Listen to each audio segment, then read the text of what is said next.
बिस्मिल्लाहिर्रहमानिर्रहीम। Last segment में हम लोगों ने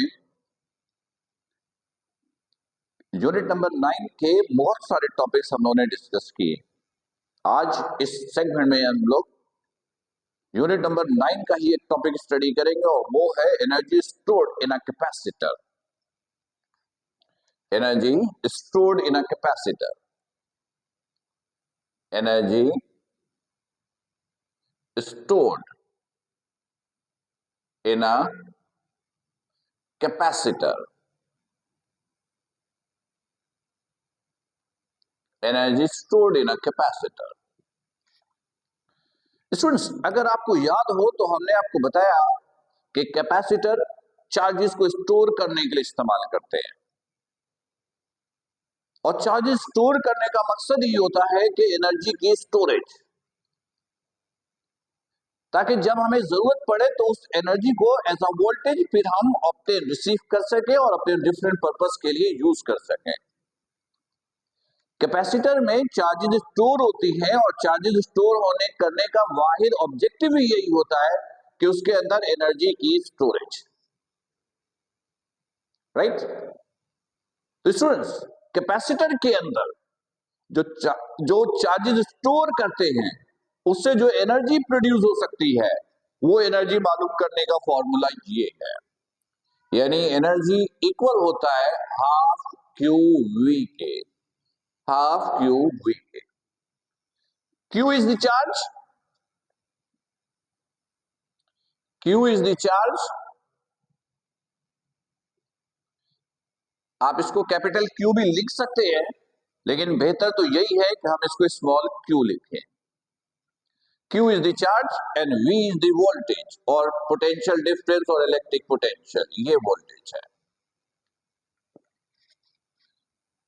तो किसी भी कैपेसिटर में जो चार्ज स्टोर करते हैं उससे जो एनर्जी प्रोड्यूस होगी वो एनर्जी मालूम करने का फॉर्मूला ये है, energy is equal to half Q we.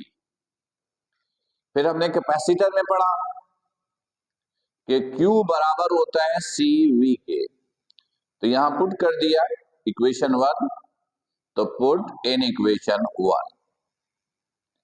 Equation 1 में हमने जब इसको पुट किया तो energy E is equal to half Q की जगह सी वी और ये V एज इट इज, इसको सॉल्व कर लिया तो ये हो गया हाफ सी वी स्क्वायर। और इसमें जो C है वे C is the capacitance. C क्या है? कैपेसिटेंस। और इसका यूनिट आपको पता है, हम फेराड में इस्तेमाल करते हैं, फेराड को F लिखते हैं, राइट। क्लियर है? बड़ा छोटा सा सेगमेंट था, ठीक है, तो मेरा ख्याल है कि ये बिल्कुल क्लियर हो गया होगा। एनर्जी के दो फॉर्मूले हैं, छोटा सा टॉपिक, बड़ा काम का टॉपिक है, लेकिन कैपेसिटर जिसमें एनर्जी स्टोर, चार्ज स्टोर करते हैं ताकि एनर्जी प्रोड्यूस हो, वो एनर्जी मालूम करने के दो फॉर्मूले आप याद रखिएगा, एक हाफ क्यू वी और एक हाफ सी वी स्क्वायर। और एनर्जी का यूनिट तो आपको पता है, एनर्जी किसी की भी हो, यूनिट ऑफ एनर्जी जो है, यूनिट ऑफ एनर्जी जो है वो हम इस्तेमाल करते हैं जूल। जूल।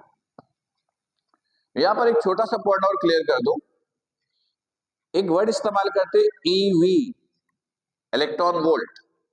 ये भी एनर्जी का यूनिट है जिसकी इंफॉर्मेशन पहले भी मैंने आपको दी है। ये एनर्जी का सबसे छोटा यूनिट है और 1 ईवी इक्वल होता है 1.6 पावर माइनस 19 जूल के। तो अगर कभी जूल्स को इलेक्ट्रॉन वोल्ट में कन्वर्ट करना पड़ जाए तो आप 1.6 पावर माइनस 19 से डिवाइड कर दीजिएगा, तो वो एनर्जी जूल से इलेक्ट्रॉन वोल्ट में कन्वर्ट हो जाएगी, राइट। ये इंफॉर्मेशन इसलिए दी, शायद न्यूमेरिकल में इसकी जरूरत हमें पड़े। तो ये एक छोटा सा टॉपिक था, उम्मीद है ये बिल्कुल क्लियर होगा। अगले सेगमेंट में इंशाल्लाह हम लोग न्यूमेरिकल बेस की तवज्जो देंगे। अपना ख्याल रखिएगा। अस्सलाम वालेकुम।